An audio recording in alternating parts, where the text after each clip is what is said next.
Shri Chaitanya Manobhistam Stapitam Yena Bhutale Swayam Rupa Kadamayam Dadati Swadantikam.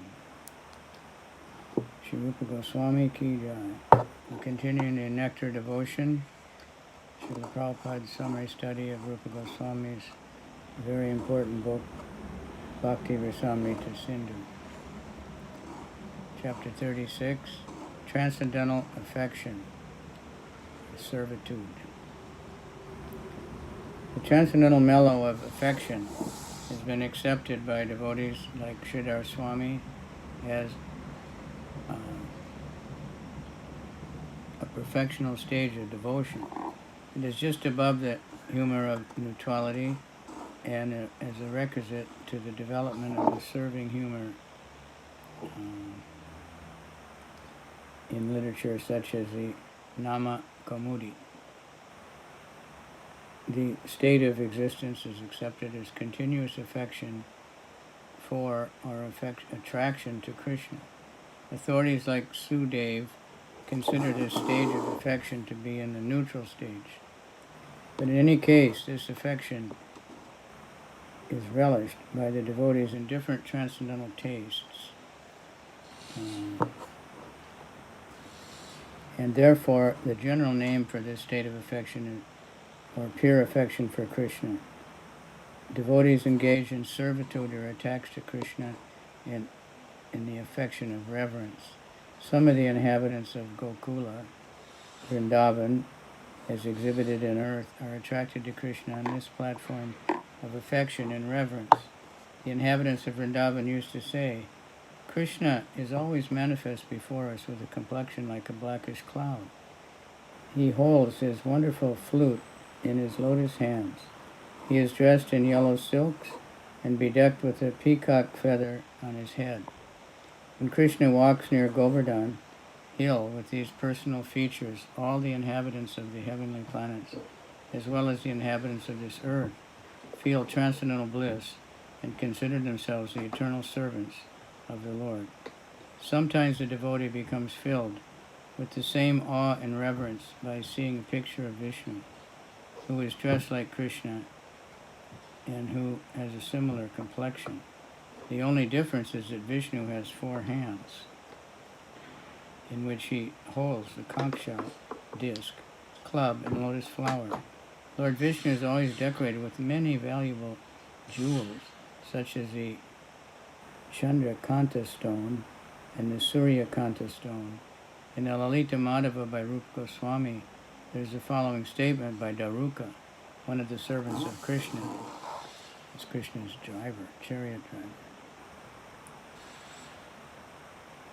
Certainly Lord Vishnu is very beautiful with his necklace of Kaustuba jewels, his 4 hands holding conch shell disc, club, and lotus flower, and his dazzlingly beautiful jewelry.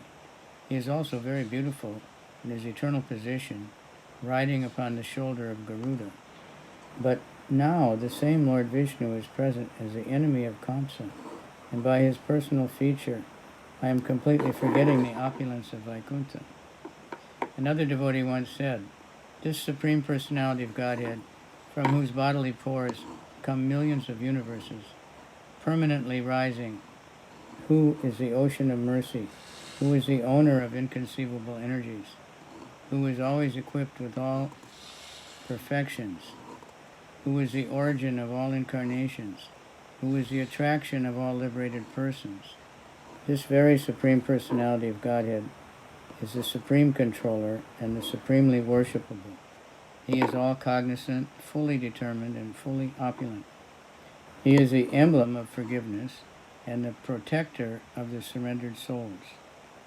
He is munificent, true to his promise, expert, all auspicious, powerful, and religious. He is a strict follower of the true scripture. He is the friend of the devotees. He is magnanimous, influential, grateful, reputable, respectful, and full of all strength, and submissive to pure love. Surely he is the only shelter of devotees who are attached to him by the affection of servitorship. The devotees of the Lord in servitude are divided into 4 classes. Appointed servants, such as Lord Brahma and Lord Shiva, who are the appointed to control the material modes of passion and ignorance, devotees in servitude who are protected by the Lord, devotees who are always associates of and the devotees who are simply following in the footsteps of the Lord. This section is appointed servants.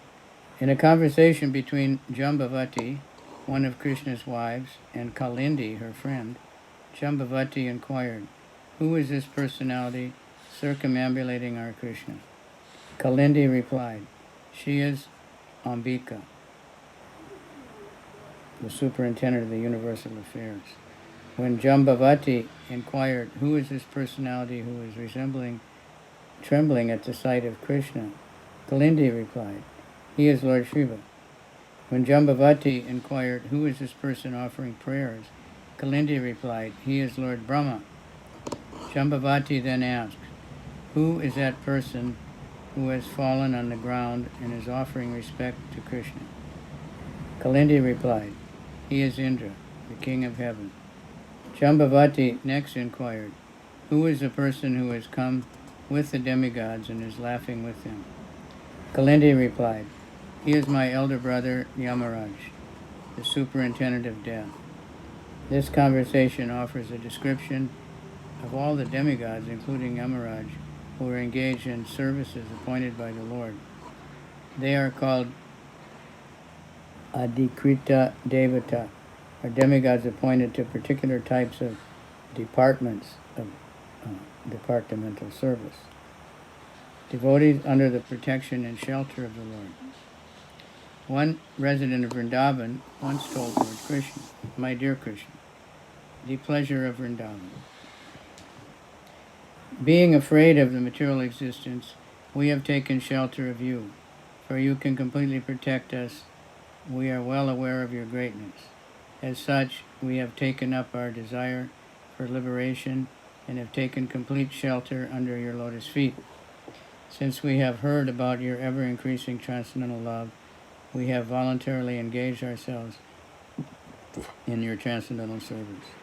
This statement is by the devotee who is under the protection and shelter of Lord Krishna. Upon being chastised by Krishna's constant kicking on his head, Kaliya, the black snake of the Jamuna, came to his senses and admitted, "My dear Lord, I have been so offensive to you, but still you are so kind. You have marked my head with the impression of your lotus feet." This is also an instance of one's taking shelter under the lotus feet of Krishna. In the Aparada Bhanjana, a pure devotee expresses his feelings. "My dear Lord, I am ashamed to admit before you that I have carried out the orders of my masters named lust, anger, avarice, illusion, and envy. Sometimes I have carried out their orders in a way most abominable. Yet in spite of my serving them so faithfully, they are not satisfied, nor are they kind enough to give me relief from their service. They are not even ashamed of taking service from me, and in that way, my dear Lord, O head of the Yadu dynasty, now I have come to my senses, and I am taking shelter of your lotus feet. Please engage me in your service." This is another instance of surrendering and taking shelter of the lotus feet of Krishna.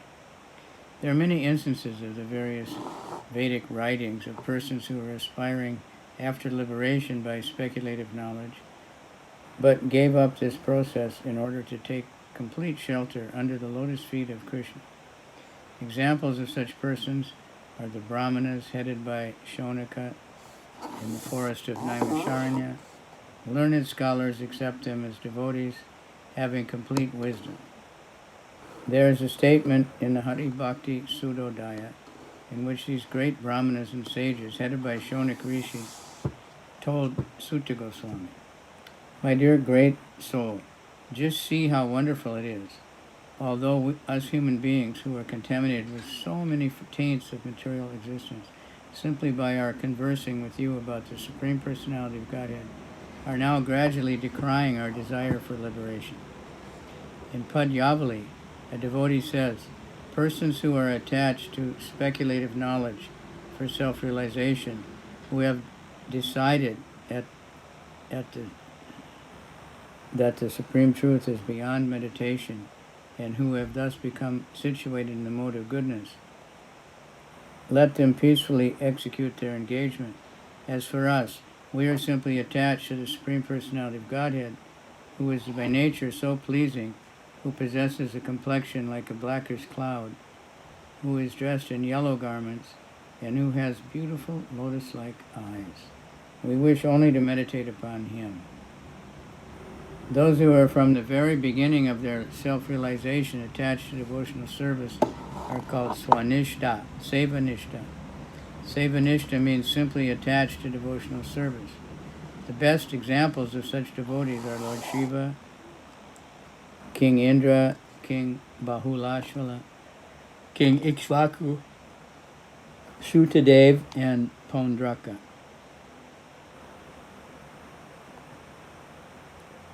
Pundarik, excuse me.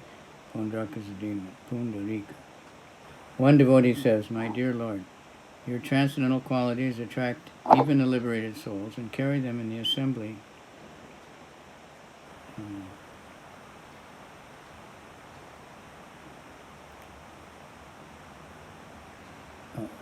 Sorry, excuse me a minute. I touched the wrong place on the screen.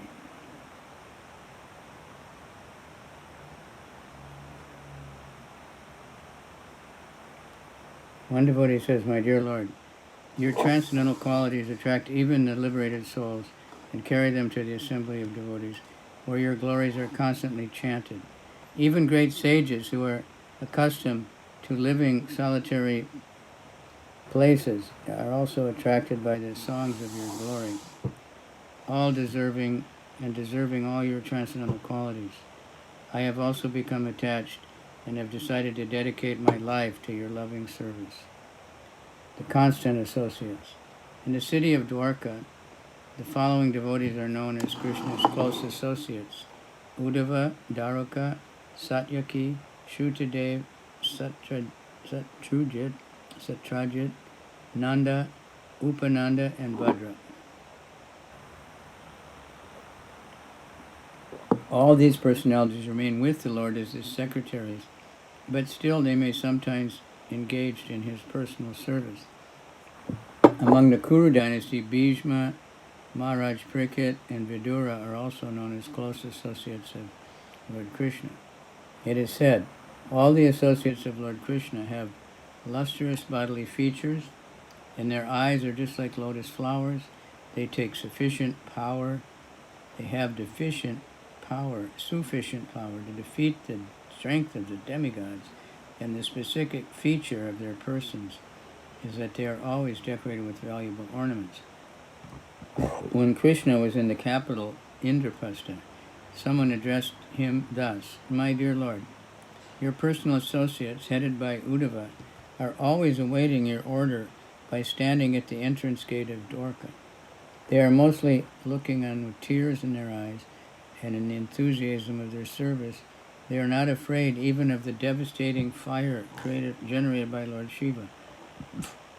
They are souls simply surrendered at your lotus feet." Out of the many close associates of Lord Krishna, Uddhava is considered the best. The following is a description of him. His body is blackish like the color of a Yamuna river, and it is similarly as cool. He is always decorated with flower garlands first used by Lord Krishna, and he is dressed with yellow silk clothing. His two arms are just like the bolts of a door. His eyes are just like lotus flowers, and he is the most important devotee among all the associates.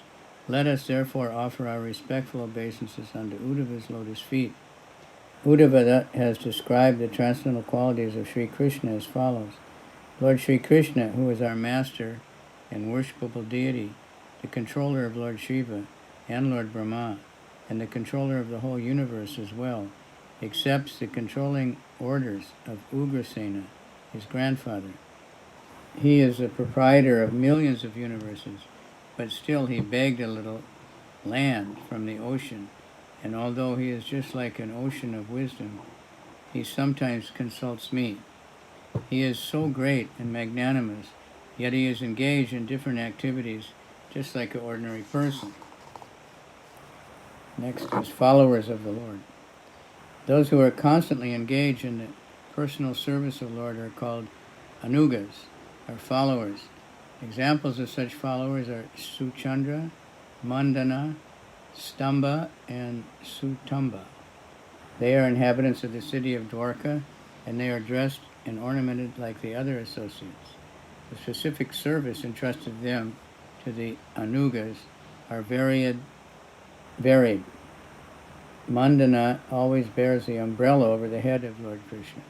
Suchandra is engaged in fanning with a great white chamara bunch of hair, and Sutamba is engaged in supplying betel nuts.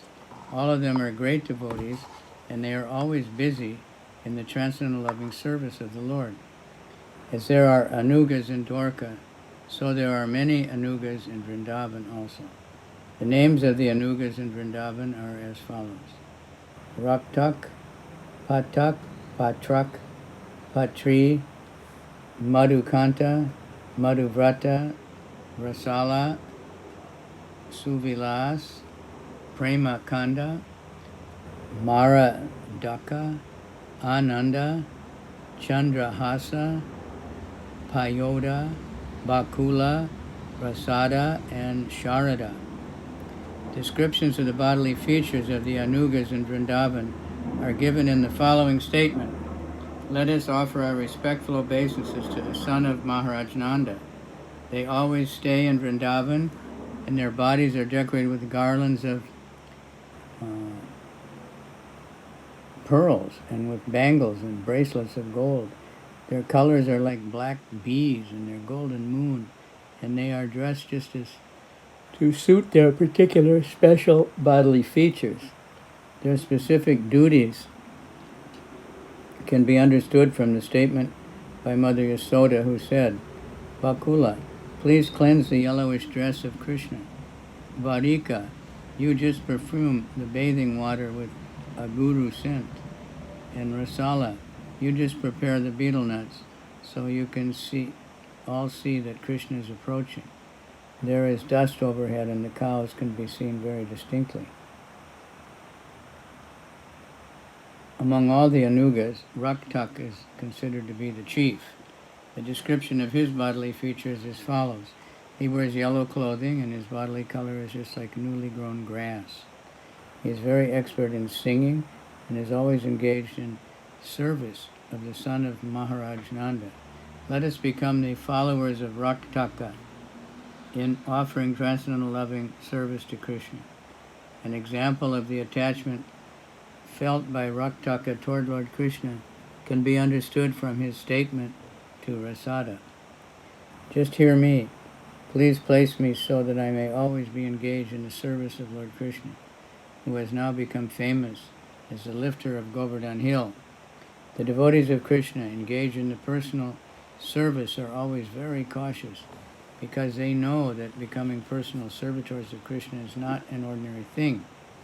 A person who offers respect even to the ass engaged in the service of the Lord becomes eternally happy, so that what is there to say for one who offers Krishna direct service? Raktak once said within himself,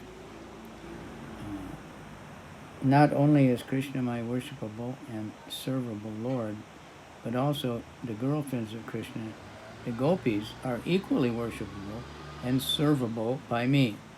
And not only the gopis, but anyone who is engaged in the service of the Lord is also worshipable and servable by me.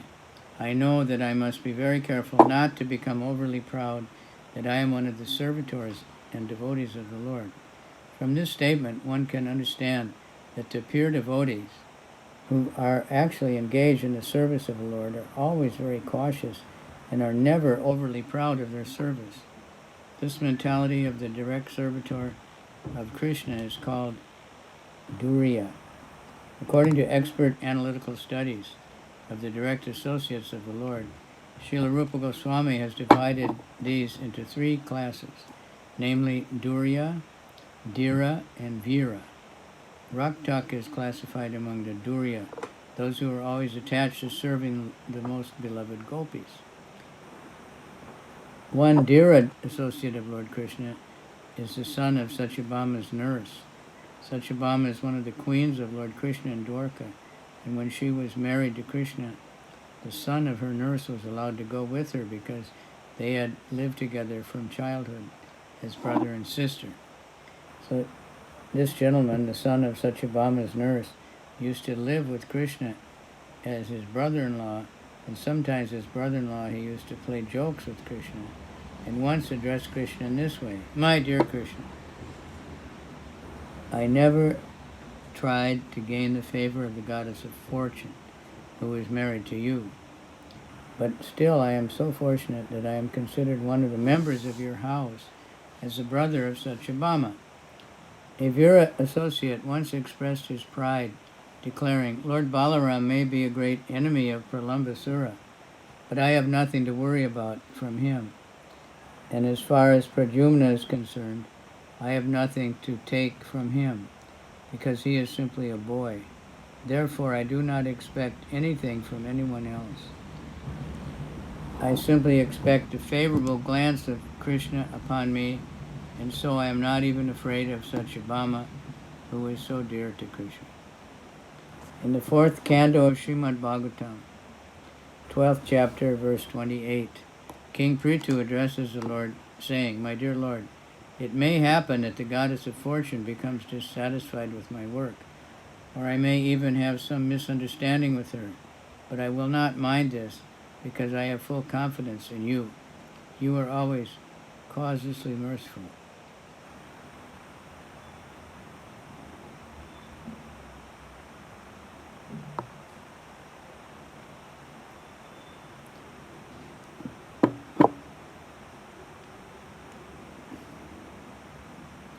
So I have confidence.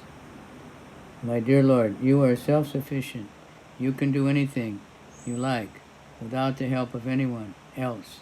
So even the goddess of fortune is not satisfied with me. I know you will always accept my service anyway. Devotees attached to the transcendental loving service of the Lord may be described either as surrendered souls, souls advanced in devotional knowledge, or as souls completely engaged in transcendental loving service. Such devotees are called, respectively, neophyte, perfect, and eternally perfect. So that's the end of that chapter, and that's 22 minutes, so that's pretty good. I'm going to stop for a little while.